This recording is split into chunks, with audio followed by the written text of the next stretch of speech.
Pa znam da se održava već nekoliko godina, ali nisam nikad bio pre toga. Sad mi je prvi put, tako da upoznat sam i nisam.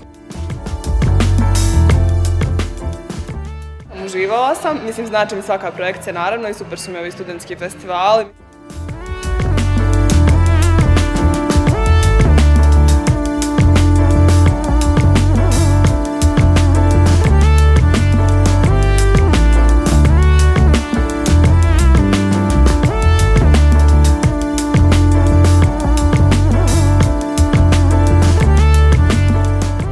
Posle dosta festivala, prikazan je i ovde i zaista meni je ovo prelepo mesto gde mladi autori i studenti, ali i autori koji rade kratke filmove mogu da se nađu, povežu.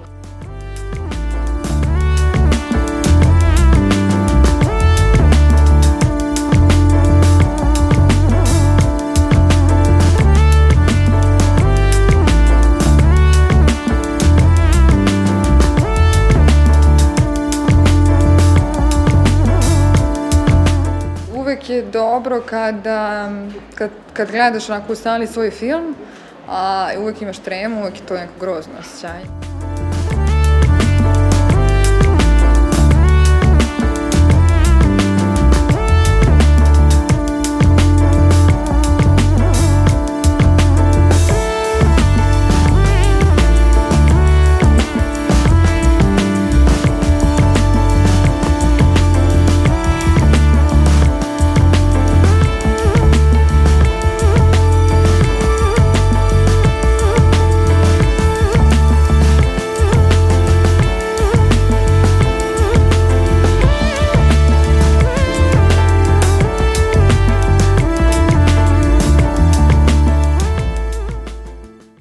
Ovo je drugi festival na kojem se prikazuje film Pištolji i kacige, tako da reakcije publike su bile dobre, dosta ljudi je prišlo da mi kaže koju lepu reč, tako da to je uvek prijatno.